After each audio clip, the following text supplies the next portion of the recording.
Hello વિદ્યાર્થી મિત્રો, વિદ્યાન વેબી Dharmendra Thakkar YouTube channel હું ધર્મેન્દ્ર ઠક્કર આપ સૌ વિદ્યાર્થી મિત્રોનું ફરી એકવાર સ્વાગત કરું છું. વિદ્યાર્થી મિત્રો, આજે આપણે એક ટોપિક લીધો છે જેનું નામ છે ડીમટીરિયલાઇઝેશન. હવે આ ડીમટીરિયલાઇઝેશન એટલે શું કે તમારા પાસે રહેલો જે શેર છે ને કે જે ભૌતિક સ્વરૂપનો છે, એટલે કે શેર સર્ટિફિકેટ આપણે અગાઉ ચર્ચા કરી હતી, શેર પ્રમાણપત્ર.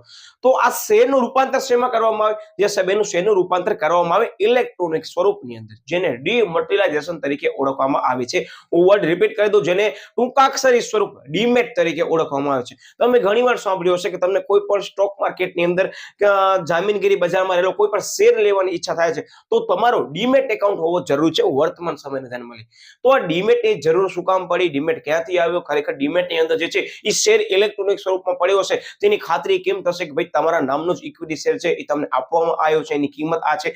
તો બધી વસ્તુઓ અંગેની સમજૂતી આપણે આજે સમજવાના છીએ. જે તમારો પાર્ટ જે છે એ ઓલરેડી સ્ટડીનો જ ભાગ કહી શકે, જે તમને ફરી પાછો આમ આવી શકે છે. અને એઝ અ ઇન્વેસ્ટર તરીકે તમે સ્ટોક માર્કેટની અંદર કોઈ પણ પ્રકારનો સ્ટોક લેવા માંગો છો તો તમારા પાસે અત્યારે વિદ્યાર્થી મિત્રો ડીમેટ એકાઉન્ટ હોવું જરૂરી છે. 18 વર્ષ બાદ તમે ઓપન કરાવી શકો છો જનરલી એને, બરાબર?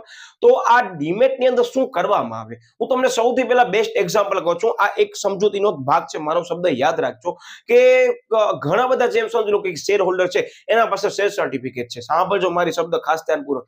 હવે જે એવા સ્ટોક છે કે સ્ટોક માર્કેટની અંદર લિસ્ટેડ નથી પણ એ કંપનીનો જે છે એ શેર તો છે જ. મતલબ શું કહેવા માંગુ સાહેબ કે કોઈ પણ કંપની છે XYZ, એક્ઝામ્પલ તરીકે લઉં તો કે આજે એમ સમજી લો કે આ શેર સર્ટિફિકેટ છે. તો હવે આ જે શેર છે ને એ સ્ટોક માર્કેટમાં લિસ્ટેડ નથી, તો એનો શેર સર્ટિફિકેટ હશે અને જે એનો શેર હશે એ ફિઝિકલી સ્વરૂપમાં હશે, મતલબ ભૌતિક સ્વરૂપની અંદર હશે.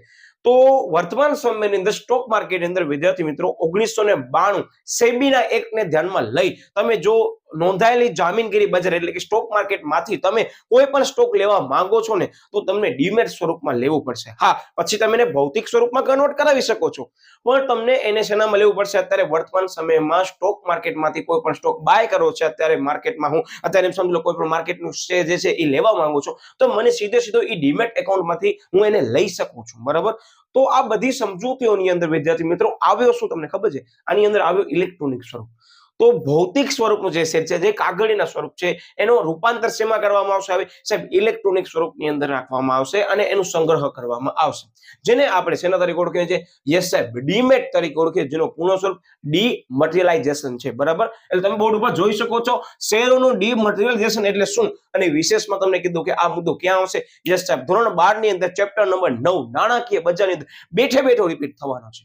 એનો મતલબ યસ સાહેબ મોસ્ટ ટાઈમ બી છે. હવે આ પ્રશ્ન 2 ગુણની અંદર પૂછી શકાય ને 3 ગુણની અંદર પૂછી શકાય, અને આ પ્રશ્નમાંથી પણ બહુ સરસ મજાના પ્રશ્નો બની શકે છે. સૌથી પહેલો પ્રશ્ન, ડીમટીરિયલાઇઝેશનનો અર્થ આપી ભારતની 2 ડિપોઝિટરી કઈ છે તેનું નામ જણાવો. હવે આની અંદર એટલે ભારતની ડિપોઝિટરી છે એનું પૂર્ણ સ્વરૂપ આપો, તેમજ એની અંદર જે એક્ટ લાગુ પડે છે એ કયો એક્ટ લાગુ પડે છે? સાહેબ સેબી એક્ટ લાગુ પડે છે, તો સેબીનો પૂર્ણ સ્વરૂપ આપો. આવી શકે છે. હું અત્યારે તમને જે ચર્ચા કરવા માંગુ છું એ લોંગ ક્વેશ્ચન પ્લસમાં શોર્ટ ક્વેશ્ચનને ધ્યાનમાં લઈને જ હું ચર્ચા કરવાનો છું, અને આજની તારીખમાં હું અત્યારે જે મુદ્દો તમને ચલાવું છું એ બોર્ડના પેપરોની અંદર ધોરણ 12 માં પણ પૂછવામાં આવે છે. એનો મતલબ તમને ખબર પડી ગઈ છે કે આ મુદ્દો છે ને એ મોસ્ટ ટાઈમ પે કહી શકાય.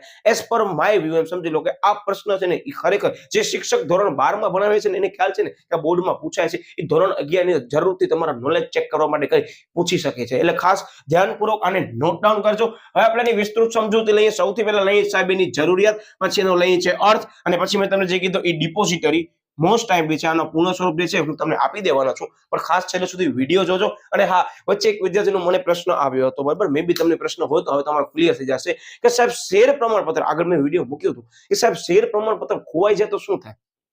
તો અત્યારે તમને બહુ સરસ મજાની એક ડિટેલ્સ આપવાનો છું કે તમે શેર પ્રમાણપત્ર કંપની પાસેથી મેળવશો. મારો શબ્દ યાદ રાખજો કે તમે કંપનીની અંદર જઈ અને શું કહેવા માંગો છો કે મને આ કંપનીના શેર લેવા છે, તો કંપની તમને શું આપશે? સાહેબ એ શેર ફિઝિકલ સ્વરૂપમાં આવશે, એનો શેર પ્રમાણપત્ર આપશે.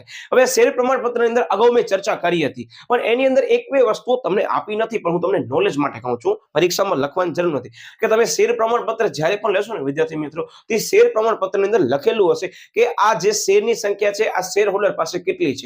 વિશેષમાં તમને કહી દઉં, બહુ જાણવા જેવી બાબત છે કે ઘણા બધા આવા ફિઝિકલ શેર હશે કે ફિઝિકલ શેર સર્ટિફિકેટ હશે, એનો પેજ ટર્ન કરશો ને તો પાછળની બાજુ લખેલું હશે કે તમે કોના પાસેથી શેર ખરીદ્યા છે. કારણ કે સ્ટોક માર્કેટની અંદર આવા પ્રકારના જે શેર છે એની રોજબરોજ ખરીદ વેચાણ થતું હશે નહીં. સરળ ભાષામાં કહું તો નોંધાયેલી જે છે ને સ્ટોક માર્કેટની અંદર જે છે એ શેર છે એ BSE ની NSE ઉપર બાય સેલ નથી થતું, પણ ફિઝિકલી થાય છે. તો મારો શેર સર્ટિફિકેટ છે કે XYZ નામનો જે છે વ્યક્તિ મારા પાસેથી હું શેર લઉં છું, તો એના શેરના સર્ટિફિકેટ પાછળ લખી દેવામાં આવશે કે આટલા શેર હવે ધર્મેન્દ્ર સર બાય કરવાના છે આ વ્યક્તિ પાસેથી. હવે એ બધા પણ હોઈ શકે અને અમુક ટકા પણ હોઈ શકે છે. તેનો મતલબ કે મેં શેર લીધા, હવે મને કંપની શું કરશે, નવો શેર સર્ટિફિકેટ ઇસ્યુ કરશે કે જે સેલર હશે એ કંપનીને જઈને કહેશે કે મારા પાસે 500 શેર રહેલા છે, એમાંથી 200 શેર ધર્મેન્દ્ર સર લેવા માંગે છે. તેના શેર સર્ટિફિકેટની પાછળ 500 ની જગ્યાએ કેટલો લખેલો આવશે? યસ સાહેબ, હવે 500 ની જગ્યાએ લખેલો આવશે 300 શેર, અને 200 શેરમાં શું લખેલું છે? ધર્મેન્દ્ર સરે બાય કરી લીધા છે. મતલબ કે મને નવો શેર સર્ટિફિકેટ આવશે ને મારો જે શેર સર્ટિફિકેટ હશે એનામાં લખેલું હશે કે મેં કોના પાસેથી જનરલી બાય કર્યા. શું કામ? કે નોંધાયેલી જામીનગીરી બજારની અંદર શેરનું ખરીદ વેચાણ થતું નથી. હવે એડ્રેસ લખેલું હશે, મતલબ કે મારા ઘરે ડિવિડન્ડ આવશે, મારા સાથે પત્ર વ્યવહાર કંપની કરશે તો ફિઝિકલી સ્વરૂપમાં જ કરવાનું છે, કારણ કે શેર છે એ ઓનલાઈન તો છે નહીં, બરાબર. હા, મેઇલ આવી શકે છે પણ પત્ર વ્યવહાર મારા સાથે ફિઝિકલી સ્વરૂપમાં થશે. હવે કદાચ તમને પ્રશ્ન થશે, યસ, જે વિદ્યાર્થીનો પ્રશ્ન હતો હવે એને ખ્યાલ પડી જશે કે શેર સર્ટિફિકેટ સાહેબ ખોવાઈ ગયો, બોલો હવે શું કરશું? તો શેર સર્ટિફિકેટ ખોવાઈ ગયો તો શેર મારા નામે ટ્રાન્સફર કોણે કર્યો છે? યસ સાહેબ, કંપની રજિસ્ટ્રારે કર્યો છે, અને કંપનીની બ્રાન્ચની અંદર મેઇન હેડક્વાર્ટર્સમાં કંપની રજિસ્ટ્રાર પાસે નોંધાયેલું હશે, કંપની સેક્રેટરી નોંધ્યું હશે કે ધર્મેન્દ્ર સરના 200 શેર અમારી કંપનીમાં બોલે છે. હવે મારો શેર પ્રમાણપત્ર કોક એમ સમજી લો લઈને ચાલે ગયો, એક્ઝામ્પલ તરીકે સાંભળજો. તો હવે શેર પ્રમાણપત્ર લઈને ચાલુ જશે ને તોય પણ વિદ્યાર્થી મિત્રો મને એટલી ખ્યાલ છે કે મારું શેર પ્રમાણપત્ર કે શેર સર્ટિફિકેટ ખોવાઈ ગયો છે, તો હું શું કરીશ? હું સીધું કંપનીને જાણ કરીશ કે ભાઈ મારો શેર સર્ટિફિકેટ ખોવાઈ ગયો છે, તમે મને નવો કાઢી આપો. હવે જે વ્યક્તિ પાસે મારો શેર સર્ટિફિકેટ છે જે ખરેખર એની માલિકી દર્શાવતો નથી, તો એ વ્યક્તિ શું કરશે? એ બજારમાં નહીં વેચી શકે. શું કામ? કે એને વેચવા માટે કરી અને એના પાસે મારા પાસે જે બધી ડિટેલ્સ હશે એ સહી કરશે. ક્યાં જઈને? તો એસઆઈબી ના મેઇન રજિસ્ટર ઓફિસમાં જઈને સહી કરશે અને મેઇન બ્રાન્ચને ખબર પડશે ત્યારે એ વસ્તુ પકડાઈ જશે. એનો મતલબ કે મારો ફિઝિકલ શેર સર્ટિફિકેટ ખોવાઈ પણ જશે ને તો પણ મને જરાય ચિંતા કરવાની જરૂર નથી, કારણ કે આજની તારીખમાં દરેક આવી જે કંપનીઓ બિન નોંધાયેલી છે પણ એનો સ્ટોક માર્કેટમાં શેર નથી પણ ખરેખર ફિઝિકલી સ્વરૂપમાં શેર તો રહેલો જ છે, તો એ બધી કંપનીઓ એના પાસે જેટલા પણ શેર હોલ્ડર હશે એની માહિતી રાખશે. પણ અત્યારે એમ સમજી લો કે કોઈ પણ રિલાયન્સ નો શેર લઈ લઈએ છે, કે કોઈ પણ અદાણી નો શેર લઈ લઈએ છે, કે કોઈ પણ કંપનીનો શેર લઈ લઈએ કે જે ખરેખર સ્ટોક માર્કેટમાં લિસ્ટેડ છે. તો સ્ટોક માર્કેટમાં તો વિદ્યાર્થી મિત્રો રોજબરોજ ખરીદ વેચાણ થશે. કે અત્યારે મેં 10 મિનિટ માટે કરી અને શેર લીધો, એનામાં પ્રોફિટ જોવા મળે છે, હું એને સેલ કરી નાખું છું, તેને કહેવાય ઇન્ટ્રાડે. એક જ દિવસની અંદર મેં વેપાર કરી લીધો, તો કંપની ગાંડી થઈ જશે, કારણ કે કરોડો પબ્લિક જે છે એ રોજબરોજ આવી રીતે શેર ખરીદશે, રોજબરોજ શેર એનો વેચશે, તો કંપની આ બધી યાદી રાખવા દેશે તો કંપનીની હાલત શું થશે? કારણ કે કંપનીનો રજિસ્ટર કામ જ કરતો હશે. તો આવી બધી વિગતો હવે કોણ સાચવશે ખબર છે? તો યાદ રાખજો મારો શબ્દ, ડિપોઝિટરી સાચવશે. મતલબ શું કહેવા માંગુ છું કે અત્યારે સ્ટોક માર્કેટની અંદર સપોઝ અત્યારે ઉપર મેં કોઈ પણ એમ સમજો એક્ઝામ્પલ તરીકે MRF નો શેર ખરીદ્યો, જેની એપ્રોક્સિમેટલી કિંમત છે એમ સમજી લો કે 1,20,000 થી 25,000 કે 1,60,000 ની વચ્ચે છે. ચાલો, મેં અત્યારે સ્ટોક લીધો, હવે ચેક કરશે કે ધર્મેન્દ્ર સરે સ્ટોક અત્યારે હોલ્ડ કરી રાખ્યો છે, મતલબ કે ધર્મેન્દ્ર સર એ સ્ટોકમાં રોકાણ કરે છે કે વેપાર કરે છે. વેપાર મતલબ હું આજે ખરીદી કરીને આજે જ વેચી નાખીશ, તો મારા નામે શેર ટ્રાન્સફર શું કામ કરે એ લોકો? મતલબ કે આવી રીતે કરવા જાય તો થાય કેવું? 9:15 શેર લઉં છું, સાંભળજો, એક્ઝામ્પલ તરીકે માર્કેટ ઓપન થાય છે અને 9:30 વાગે મેં શેર લઈ લીધો, બરાબર, ઓર્ડર મૂકીને, અને હું 1 વાગે વેચી નાખું છું. શું તો આટલા કલાકો માટે કંપની મારા નામે શેર ટ્રાન્સફર કરશે? નહીં કરે. આ મારો શબ્દ યાદ રાખજો. શું કામ? કે આને ટ્રેડિંગ કહેવાય, ઇન્વેસ્ટમેન્ટ કહેવાય નહીં. પણ હું શેરને એમ સમજી લો લોંગ ટર્મ સમયગાળા માટે, મતલબ કે 1 દિવસથી વધારે હું હોલ્ડ કરી રાખું છું, મારા નામે એ શેર જે છે એ ટ્રાન્સફર કરશે. પણ કંપની મારા નામે શેર ટ્રાન્સફર કરશે તો આવડા બધા ઘણા શેર હોલ્ડરને કંપનીને યાદી રાખવાની જરૂર શું છે? તો આ બધી વિગત કોણ કરશે ખબર છે? આ બધી વિગતની જાણકારી જે છે અને આ બધી વસ્તુનો ડેટા સ્ટોર કરશે ભારતની 2 ડિપોઝિટરી.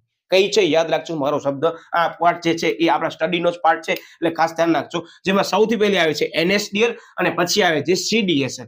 સૌથી પહેલા સ્થાપના NSDL ની થઈ હતી, ત્યારબાદ CDSL ની થઈ હતી. હવે આ જે NSDL છે અને CDSL ની ખરેખર છે શું? તો હું તમને બહુ બેસ્ટ એક્ઝામ્પલથી ફરીથી સમજાવવાનો પ્રયત્ન કરું છું. સપોઝ એમ સમજી લો કે અત્યારે તમે જે છે એ રોકાણકાર છો, તમે સ્ટોક માર્કેટમાંથી સીધો શેર લેશો. હવે તમે શેર કોના પાસેથી લેશો? તો હું તમને કહું ને તો એક્ઝામ્પલ તરીકે અત્યારે તમે સ્ટોક ઇન્ડિવિજ્યુઅલ છો, ઇન્વેસ્ટર, મતલબ કે તમે રોકાણ કરવા ઈચ્છો તો શેનામાં? સાહેબ સ્ટોક માર્કેટની અંદર. તમે શેર કોના પાસેથી ખરીદશો? સાહેબ અમે શેર છે ને એ સ્ટોક માર્કેટમાંથી લેશું, કારણ કે તમને સ્ટોક માર્કેટમાંથી શેર જોવા મળશે, લેવા માટે કરી બાય કરવા. ઓકે, હવે સ્ટોક માર્કેટ વાળા જે શેર છે એ તમને આપશે, સાંભળજો, તો એ તમને કોના દ્વારા આપશે? તો અહીંયા એક શબ્દ આવે છે, મારું ધ્યાન રાખજો.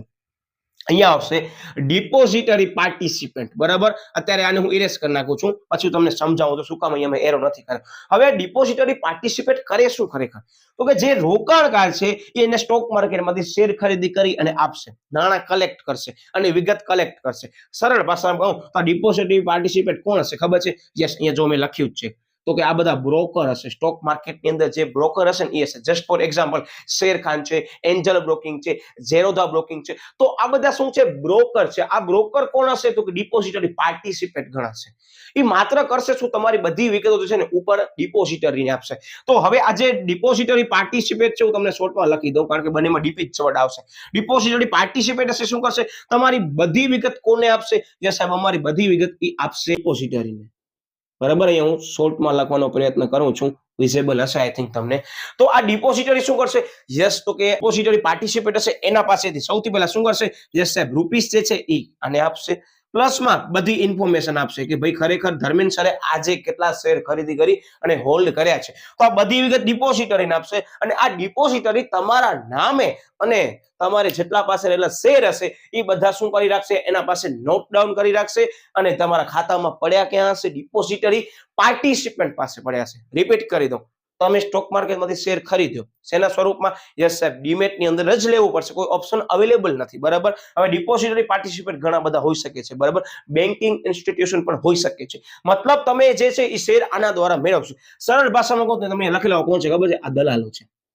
તમને પરીક્ષામાં દલાલો વર્ડ લખવાનું નથી, આવું સમજાવવા માટે તમને લખું છું. આ દલાલો શું કરશે ખબર છે? તમારા વતી એમ સમજી લો કે સ્ટોક માર્કેટમાંથી શેર ખરીદી કરી અને તમને જે છે એ ડીમેટ સ્વરૂપમાં આપી દેશે. મતલબ એ ડીમેટમાં રાખી દેશે, તમારો શેર એ ડીમેટ ખાતામાં પડ્યો હશે. પણ આ ખરેખર શેર તમારા નામે કરશે કોણ? તમારા નામે જે મેઇન શેર સાચવવાનું કામ છે એ મુખ્ય કોણ કરશે કામ? તો યસ રાખજો, ડિપોઝિટરી અહીંયા પોતા પાસે બધો ડેટા સ્ટોર કરી રાખશે કે ધર્મેન્દ્ર સરે 100 શેર લઈ રાખ્યા છે. તો આ ડિપોઝિટરી કોણ? સાહેબ ડિપોઝિટરી એટલે NSDL અને બીજી કોણ છે? CDSL.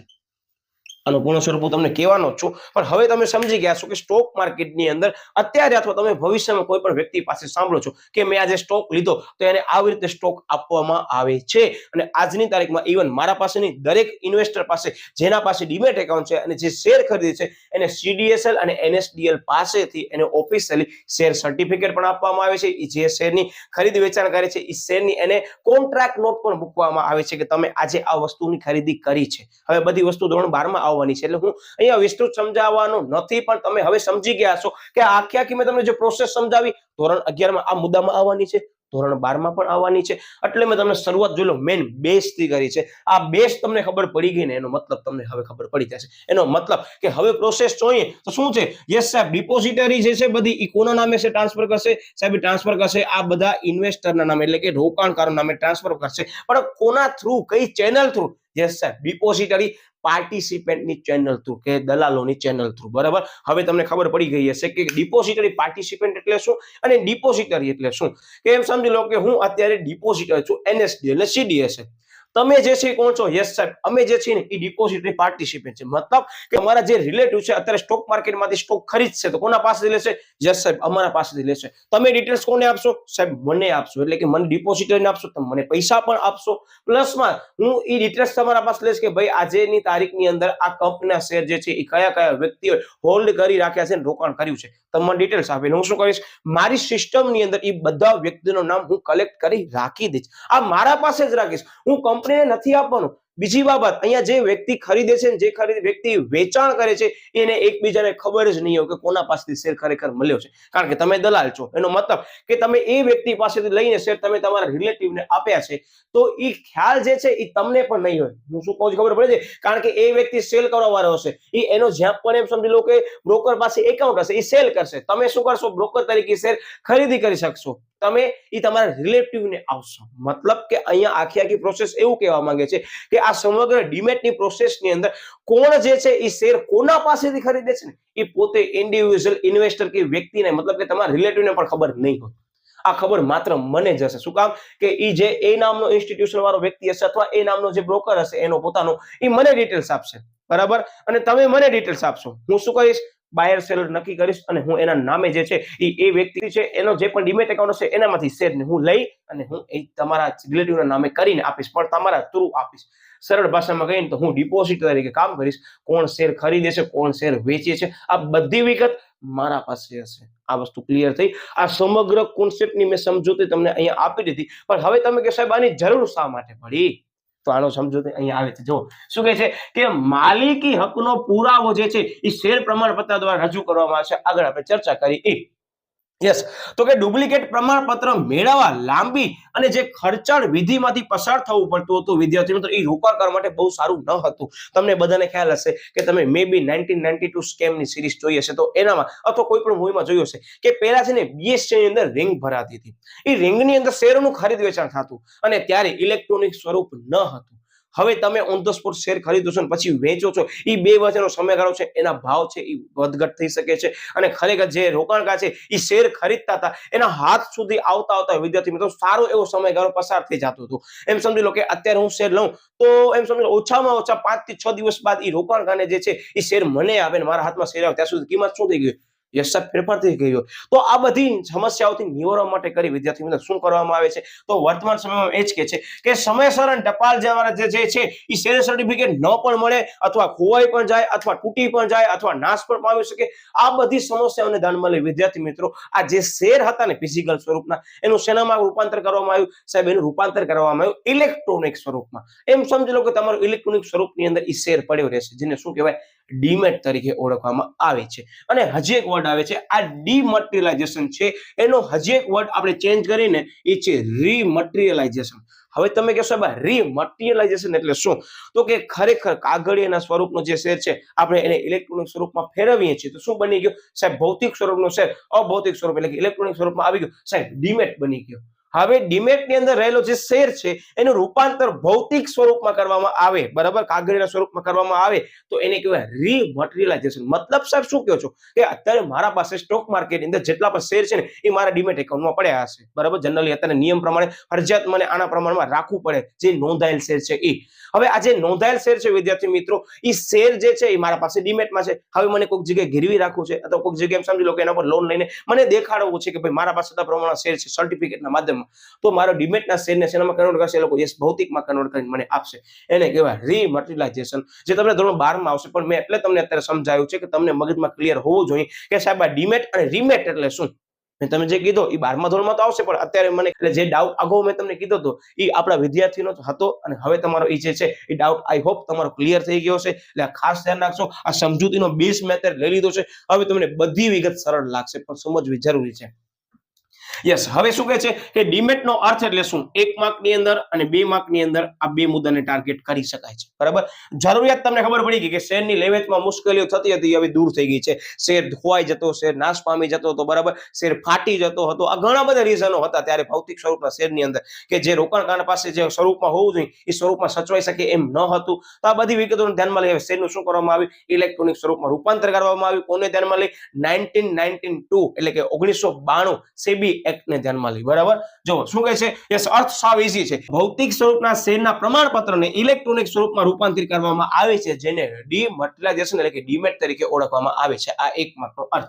ઓકે, 1992 આ વર્ડ યાદ રાખજો, મેં તમને કીધો એ પરીક્ષાની અંદર આવશે, ધોરણ 12 માં પણ ઘણી વખત આવેલો છે, બરાબર. ઓકે, 1992 માં સેબી દ્વારા, બરાબર, આની રચના કરવામાં આવી હતી, બરાબર, કે જેને ધ્યાનમાં લઈ તમારો જે શેર છે એને ડીમટીરિયલાઇઝેશન તમે કરી શકો છો. તો આ 1992 ની અંદર સેબીની સ્થાપના થઈ, એની અંદર સેબી એક્ટ અમલમાં આવ્યો કારણ કે સ્ટેચ્યુટરી બોડી છે, આગળ આપણે ચર્ચા કરી છે ઓસી ની અંદર. તો આ સ્ટેચ્યુટરી બોડી કાયદા દ્વારા અસ્તિત્વમાં આવી અને નક્કી કર્યું કે ભાઈ હવે ભારત દેશની અંદર 1992 બાદ જેટલી પણ કંપની લિસ્ટેડ થાય છે સ્ટોક માર્કેટમાં, એનો જે શેર છે એ જનરલી કમ્પલસરી તમને ડીમેટમાં જ લેવું પડશે. હું વર્ડ શું રિપીટ કરું છું? 1992 બાદની બધી જામીનગીરીઓ, બરાબર. તો હવે આનામાં શું આવે છે સાહેબ? આ સેબી આવે છે. તો સેબી સાહેબ છે શું ખરેખર? જેમ કેમ અત્યારે બેન્કિંગ ઉપર કંટ્રોલ કોણ રાખે છે? નિયમનકારી સંસ્થા કોણ છે? નીતિ ઘડતર કોણ કરે છે? સાહેબ આરબીઆઈ કરે છે, ભારતની મધ્યસ્થ બેંક. બેંકો ઉપર તો ભારતના મૂડી બજારની અંદર અથવા જામીનગીરી બજારની અંદર કોણ દેખરેખ રાખશે? જેમ બેંકો ઉપર આરબીઆઈ છે એમ જામીનગીરી બજારમાં મૂડી બજાર ઉપર કોણ છે વિદ્યાર્થી મિત્રો? ખબર છે? સેબી છે. આ યાદ રાખજો, બરાબર. આ બે વસ્તુ બહુ કામની છે, ધોરણ 12 માં તો તમને ઘણી વખત જોવા મળશે. તો આ સેબી જે છે એનું પૂર્ણ સ્વરૂપ શું છે? તો મારો વર્ડ ધ્યાન રાખજો, પરીક્ષાની અંદર પૂછાતો one of the most I M P question અને one of the most I M P full form, બરાબર. સૌથી પહેલો એસ ફોર સિક્યોરિટીઝ, બરાબર, બહુવચનમાં છે, બરાબર, જામીનગીરીઓ. પછી and exchange board of India. હવે આની અંદર ઘણા બધા વિદ્યાર્થીઓ, હું તમને આજની તારીખમાં કહી દઉં છું, એ લોકો આ કન્જક્શનમાં મિસ્ટેક કરે છે. મતલબ કે ઘણી વખત એમ લખી નાખશે securities exchange board of India, ચોકડી મારીશું. કે કદાચ તમને પરીક્ષા અંદર કોઈ પણ જગ્યાએ પૂછવામાં આવ્યું છે, કદાચ એમસીક્યુમાં પૂછવામાં આવ્યું છે, ત્યારે ખાસ ધ્યાન રાખજો. આવી રીતે પણ અટપટો ક્વેશ્ચન પૂછી શકાય છે. ધ્યાન શું રાખવાનું સાહેબ? એટલી અમને ખબર પડી કે કન્જક્શનમાં ધ્યાન રાખવાનું, securities and exchange board of India, બરાબર. અને ફરી પાછું આનામાં ધ્યાન રાખજો, આ ચેન્જ કરી શકાય છે, ઓફની જગ્યાએ ફોર પણ હોય, મે બી ઘણા બધા ઓપ્શન હોય, ત્યારે ખાસ આ પ્રશ્નને ટેકલ કરતી વખતે ધ્યાનપૂર્વક આપણને ટેકલ કરવાનો છે. ભલે એમસીક્યુમાં પૂછ્યું કે 1 માર્કમાં પૂછ્યું, 2 વખત વાંચજો અને આનો પૂર્ણ સ્વરૂપ અત્યારે હાસ્યમાં લખી નાખો કે તમારા પાસે જે સાહિત્ય છે એનામાં લખી નાખો. કારણ કે બોર્ડની અંદર પણ ઘણી બધી વખત પૂછાય છે. જ્યારે પણ પેપર ચેક કરતા હોય ત્યારે હું પેપર ચેક કરું ત્યારે સૌથી પહેલો આ વર્ડને ચેક કરું છું. જો એન્ડ હોય તો ભલે, અધરવાઇઝ તમે સમજી શકો છો કે માર્ક્સ પૂરેપૂરા ન મળે. એટલે ખાસ ધ્યાન રાખજો, કારણ કે આ પ્રશ્ન જે છે ધોરણ 12 નો શિક્ષક હશે એને ખબર છે મોસ્ટ આઈએમપી છે, એટલે આને આવી રીતે ધ્યાનમાં લેવા જેવી બાબતોમાં મેં તમને કહી દીધી છે આ બાબતને. ઓકે, જેની મુખ્ય ઓફિસ ક્યાં આવેલી છે? આ ફરી પાછો 1 માર્કનું ક્વેશ્ચન. જેની મુખ્ય ઓફિસ વિદ્યાર્થી મિત્રો આવેલી છે ક્યાં ખબર છે? મુંબઈમાં. આ યાદ રાખજો, બરાબર. ઓકે, યસ, જેમ આરબીઆઈ ની પણ મુંબઈમાં આવેલી છે એમ સેબી ની પણ મુંબઈમાં આવેલી છે, આમ યાદ રાખવાનું છે, બરાબર. સેબીના કાયદા મુજબ જે છે એ શેર બજારમાં શેરની લેવેચ કરનાર વ્યક્તિઓ ડિપોઝિટરી પાર્ટિસિપન્ટ પાસે, જો હું અંડરલાઈન કરું છું, કયો? Depository participant. અત્યારે હું આ જે સ્ટાર છે એને ઇરેઝ કરી નાખું છું, કોઈ આની રિક્વાયરમેન્ટ નથી, કારણ કે હવે તમે રિવાઇન્ડ કરીને જોઈ શકશો તો પણ મળી જશે. તો શું કહે છે કે ભારતની અંદર જે પણ વ્યક્તિ છે, બરાબર, સેબીના કાયદા મુજબ શેર બજારમાં શેરની લેવેચ કરવા માંગે છે, તો વિદ્યાર્થી મિત્રો તે વ્યક્તિ ડિપોઝિટરી પાર્ટિસિપન્ટ પાસે શું ખોલાવવું પડે સાહેબ? ડીમેટ ખાતું ખોલાવવું ફરજિયાત છે. જુઓ કયો એક? સેબી એક્ટ 1992. હવે વિદ્યાર્થી મિત્રો આ જે વસ્તુ મેં તમને કીધી એની અંદર 1 માર્કનો પ્રશ્ન સરસ મજાનો બની શકે કે ભારતની અંદર સ્ટોક માર્કેટની અંદર જે છે એ સેબી એક્ટ 1992 ને ધ્યાનમાં લઈ તમને કોઈ પણ શેરનું ખરીદ વેચાણ કરવું છે વિદ્યાર્થી મિત્રો, તો તમને કોની પાસે તમારું ડીમેટ એકાઉન્ટ ખોલાવવું પડે સાહેબ? તમે કીધું તું બ્રોકર. બ્રોકરને શું કહેવાય સાહેબ? Depository participant. યાદ આવ્યું? આનામાંથી બીજો 1 માર્કનો પ્રશ્ન સરસ મજાનો બની શકે છે. એનો મતલબ કે આ પ્રશ્ન એવું ટાર્ગેટ કરી શકાય 1 માર્ક, 2 માર્ક, 3 માર્ક, બહુ કામનો પ્રશ્ન છે. ઓકે, હવે એના પછી આપણે લઈએ છીએ મુદ્દો શું કહે છે કે ભારતની અત્યારે વર્તમાન સમયમાં માત્ર 2 જ ડિપોઝિટરી છે. મારો શબ્દ યાદ રાખજો, ક્યાં આવી ગયા? હવે સાહેબ આપણે ડિપોઝિટરીમાં આવી ગયા. કોણ છે ડિપોઝિટરીમાં? યસ સાહેબ, સૌથી પહેલી છે એનએસડીએલ ને પછી છે સીડીએસએલ. શું કહે છે? જે કરે શું છે ખરેખર? તો કે થાપણ સાચવનાર એજન્ટ તરીકેનું કાર્ય કરે છે, માત્ર સાચવણી કરશે. એનો મતલબ કે તમારા જે શેર ખરેખર ટ્રાન્સફર કોણ કરશે ખબર છે? તમારા નામે ડિપોઝિટરી કરશે. એનએસડીએલ ને સીડીએસએલ નો તમને મેઇલ આવશે. સપોઝ તમે અત્યારે કોઈ પણ સ્ટોક માર્કેટની અંદર કોઈ પણ અત્યારે એમ સમજી લો કે આજે હું શેર લઉં છું, તો જો એ શેર હું હોલ્ડ કરી રાખું છું તો મને કાલે અથવા પરમ દિવસની અંદર 5 દિવસમાં વિધિન મને મેઇલ કરશે એનએસડીએલ ને સીડીએસએલ વાળા કે ધર્મેન્દ્ર સર તમારા નામનો આ શેર સર્ટિફિકેટ છે, તમારા નામે આ શેર આપવામાં આવ્યો છે, આટલી સંખ્યા છે, આટલી કિંમત છે. જે શેર સર્ટિફિકેટ આપવામાં આવતો, ફિઝિકલ સ્વરૂપમાં શેર પ્રમાણપત્ર આપવામાં આવતો, હવે એની જગ્યાએ મને મેઇલમાં જણાવશે. કોણ? તો કે આ ડિપોઝિટરી એનએસડીએલ અને સીડીએસએલ. અને પ્લસમાં મને મારો જે ડીમેટ એકાઉન્ટ જ્યાં હશે એ પણ જે છે એ ડીમેટ એકાઉન્ટ વાળા પણ મને મેઇલ કરશે કે સાહેબ તમે આજે આ શેર ખરીદ્યો છે. એનો મતલબ કે શેર બજારને પારદર્શી બનાવવા માટે કરી વિદ્યાર્થી મિત્રો આ સ્ટેપ લેવામાં આવ્યું હતું કે ખરેખર તમે રોકાણકાર તરીકે જે કિંમતનો શેર લીધો છે એ જ કિંમતનો દલાલે તમને લઈ આપ્યો છે અને એ જ કિંમતનો ડિપોઝિટરીમાં નોંધાયેલો છે કે ધર્મેન્દ્ર સરે આ શેરની કિંમત એપ્રોક્સિમેટલી લીધી છે બધા ખર્ચા ચૂકવ્યા બાદ. તો આ બધી વસ્તુઓ જાણવી જરૂરી છે રોકાણકારને. એને ધ્યાનમાં લઈ પારદર્શી બનાવવા માટે કરી આ સિસ્ટમ અમલમાં આવી હતી. અને તમને બધાને ખ્યાલ છે કે 1992 ની અંદર ભારતના શેર માર્કેટની અંદર પણ ઘણા બધા આવા લૂપહોલ્સ જોવા મળે, તેને ધ્યાનમાં લઈ પણ આ વસ્તુ કરવામાં આવી છે. આ વસ્તુ શું? સૌથી પહેલો મુદ્દો છે ડીમેટની જરૂરિયાત, એના પછી આવે છે ડીમેટનો અર્થ, અને એની અંદર આવતા સરસ મજાના ક્વેશ્ચન. અને આ પ્રશ્નને સેપરેટલી એમ પૂછી શકાય કે ભાઈ ડીમેટનો અર્થ આપો, બરાબર, અથવા એનું પૂર્ણ સ્વરૂપ આપો, અને ભારતની કઈ 2 ડિપોઝિટરી છે, તો આ 2 નામ છે. હવે એનું પૂર્ણ સ્વરૂપ હું અત્યારે તમને કહું છું, બહુ સરસ મજાનો છે, નોટ ડાઉન કરી રાખજો. એનએસડીએલ ની અંદર સૌથી પહેલા આવે છે એન. તો યાદ રાખજો કે એન એટલે શું થાય ખબર છે? નેશનલ થાય. પછી એસ એટલે સિક્યુરિટીઝ, ડી એટલે ડિપોઝિટરી અને એલ એટલે લિમિટેડ. પછી યસ તો કે સીડીએસએલ આવે છે. હવે બહુ સમજવા જેવી બાબત કે મારા ઘણા બધા વિદ્યાર્થીઓને હું કહું છું અહીંયા ધ્યાન રાખજો, આ 2 જગ્યાએ એમ સમજી લો એસ આવે છે. હવે સૌથી પહેલા જે એસ આવે છે ને એનએસડીએલ માં, એમાં નેશનલ સિક્યુરિટીઝ આવે છે. હું શું કહું છું ખબર પડે છે? અહીંયા સિક્યુરિટીઝ આવે છે. હવે આનામાં શું આવે છે ખબર છે? Central depository services limited. Clear થઈ ગયો? શું ફરક પડી ગયો સાહેબ? અહીંયા સર્વિસીસ આવી ગયો. હવે ધ્યાન કેમ રાખવાનું? એટલે હું ઘણી બધી વખત મારા ધોરણ 12 ના સ્ટુડન્ટને શું કહું ખબર છે? જ્યાં નેશનલ હશે ને ત્યાં સિક્યુરિટી હોવી જરૂરી છે. National securities depository limited. હવે આ તો યાદ રહી જશે. ઓપોઝિટ મેં તમને કીધું, યાદ રાખવાની જરૂર નથી.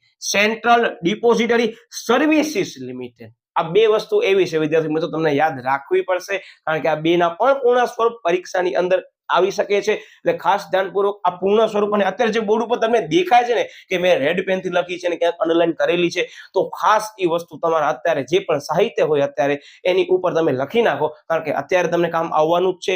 વાર્ષિક પરીક્ષામાં કામ આવવાનું છે, તેમજ ધોરણ 12 માં ફરી પાછું આવવાનું જ છે. એટલે ટાર્ગેટ કરજો. આ ક્વેશ્ચન મોસ્ટ ટાઈમ બી છે. બરાબર? ઓકે. હવે શું કહે છે? આ સંસ્થા વતી જે છે એ સરકારી અને ખાનગી સંસ્થા, હવે સરકારી પણ હોઈ શકે અને ખાનગી પણ હોઈ શકે, જે ડીમેટ ખાતું ખોલાવે છે. બરાબર? કોના પાસે? રોકાણકાર પાસે. તો આ સંસ્થાઓ કઈ હોઈ શકે? માત્ર મેં એક્ઝામ્પલ લખે છે. પરીક્ષામાં તમને લખવાની જરૂર નથી, માત્ર તમારે સમજ માટે કઈ છે.